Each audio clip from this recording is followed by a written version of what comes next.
Bienvenue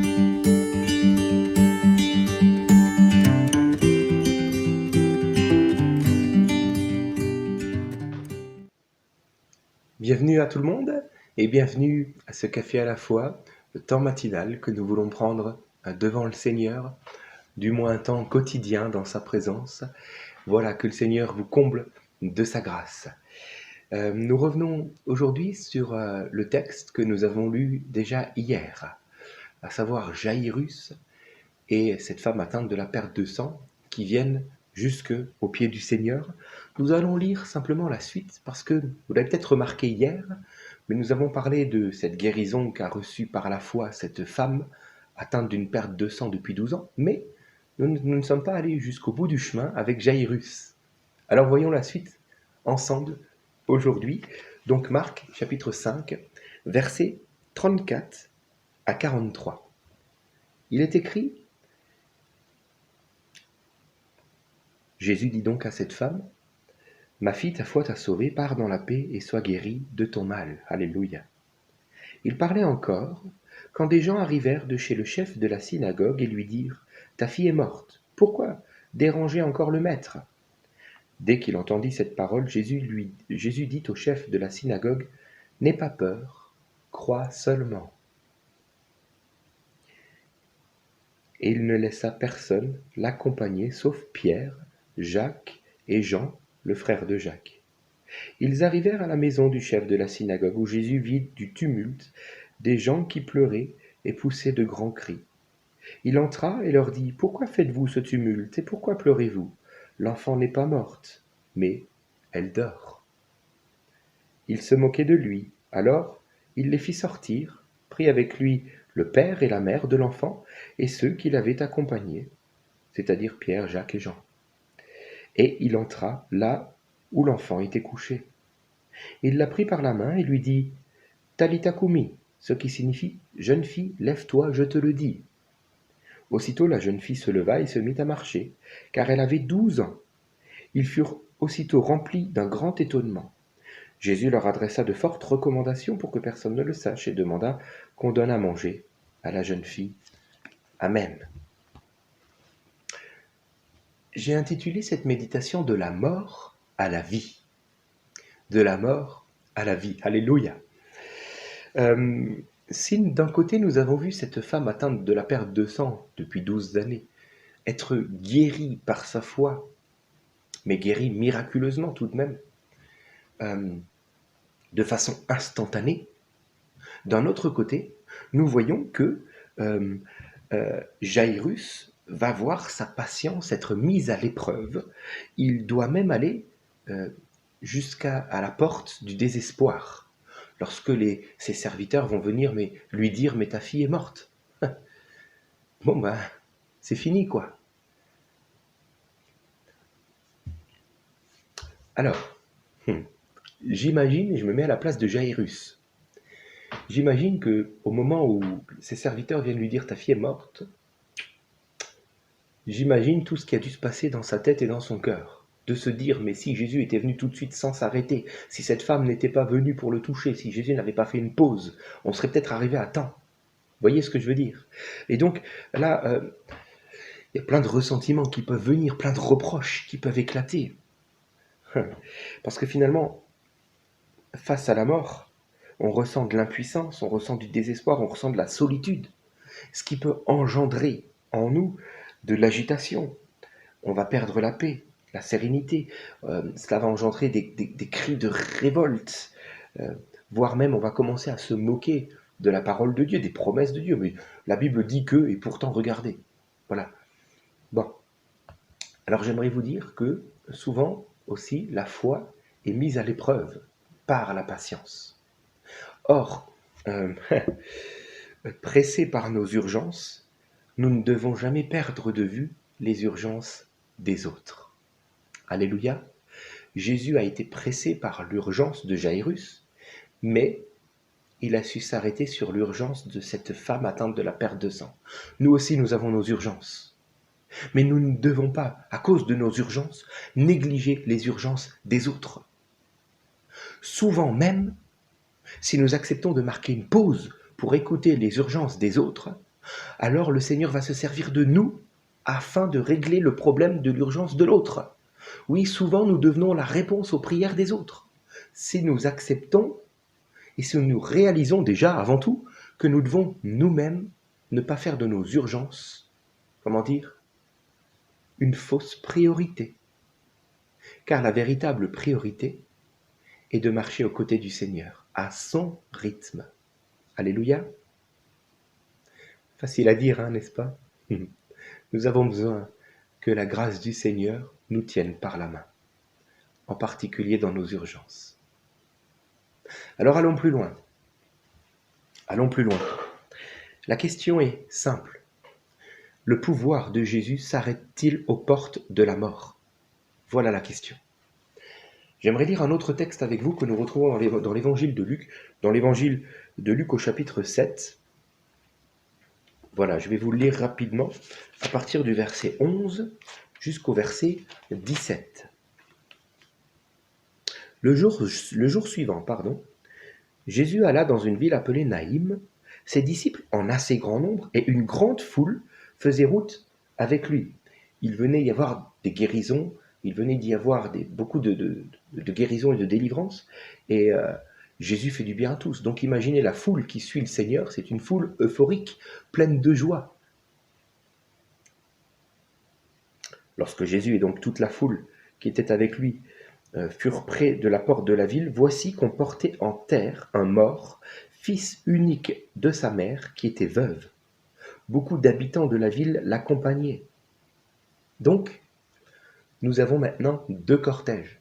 On pourrait dire un cortège de la vie, avec Jésus et toute cette foule pleine de joie qui le suit, et un cortège de la mort avec une femme veuve qui enterre son fils unique et toute une foule autour d'elle.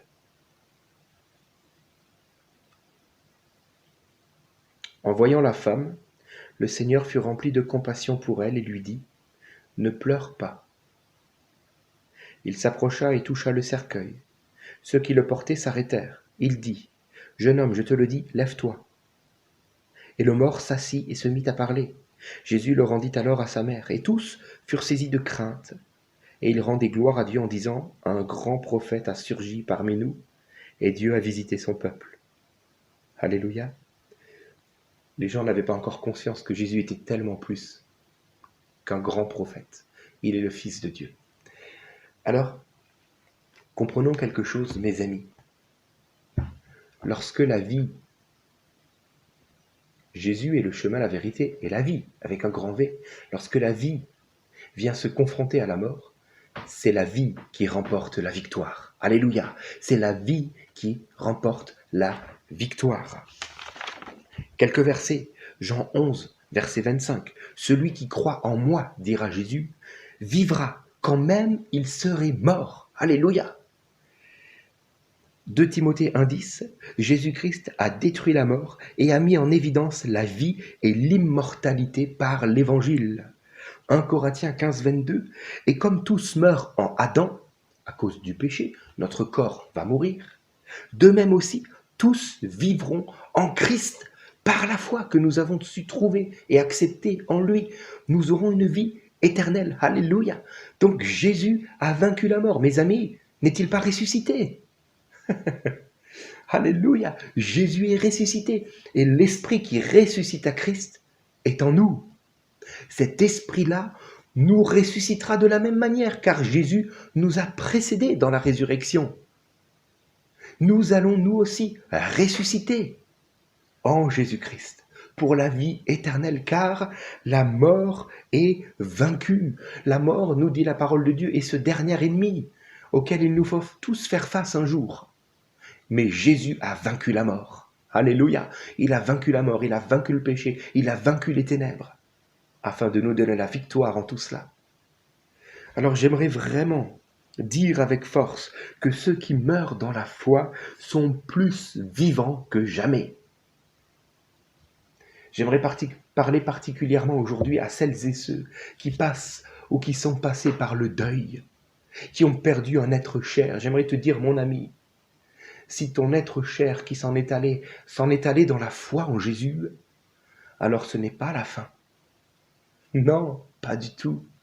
Que tu puisses être réconforté par ces paroles, que le Saint-Esprit puisse te consoler maintenant et te rappeler avec force que Jésus a vaincu la mort. Alléluia. Si ma foi devait uniquement répondre à des besoins terrestres, mais alors autant tout arrêter. Alors autant faire ma vie et profiter de tout ce que je peux profiter chaque jour.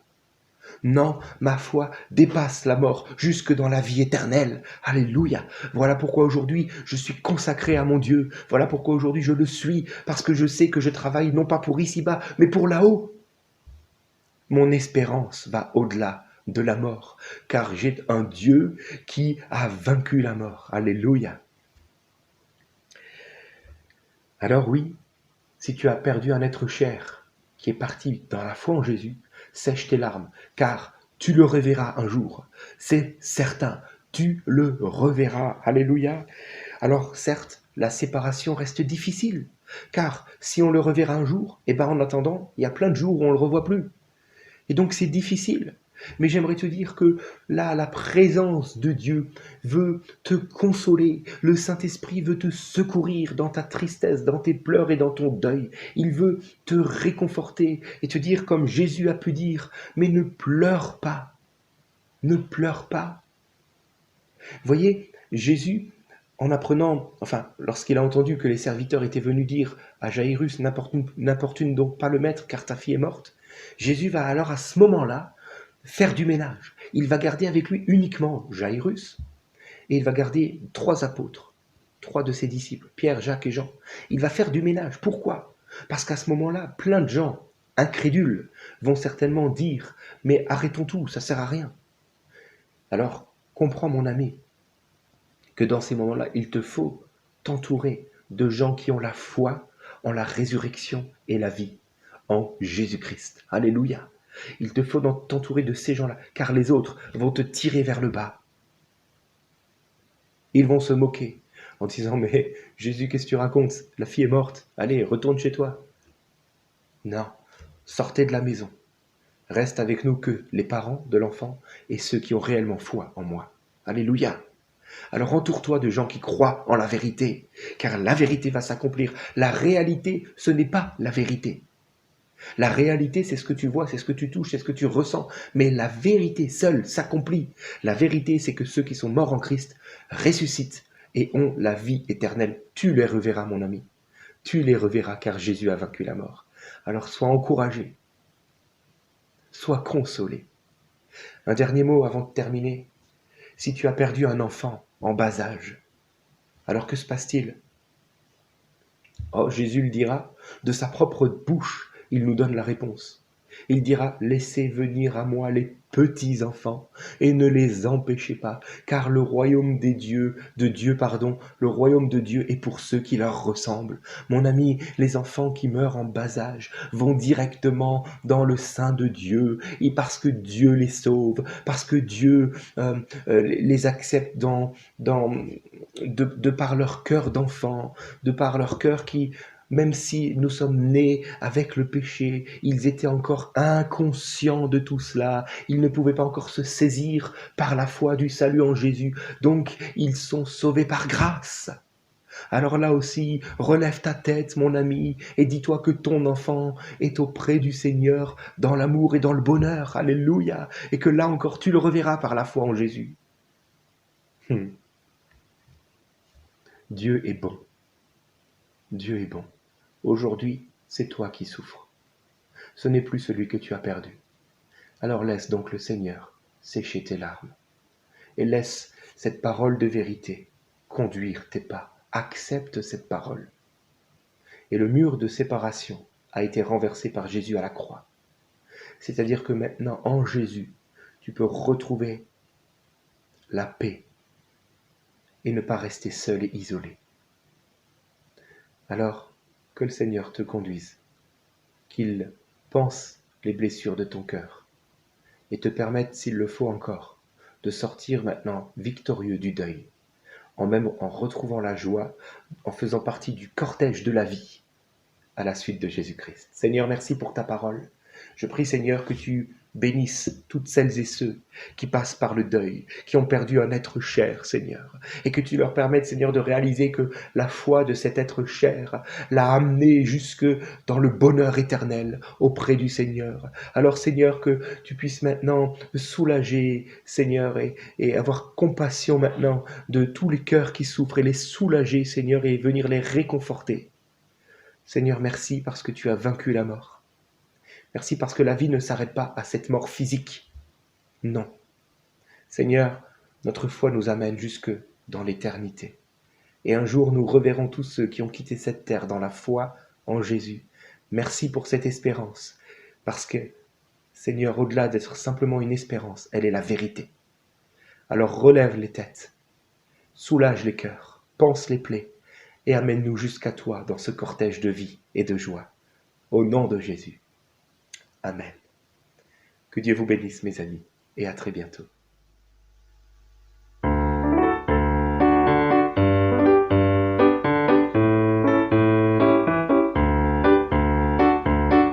Il est sorti du tombeau, la mort a perdu sa puissance.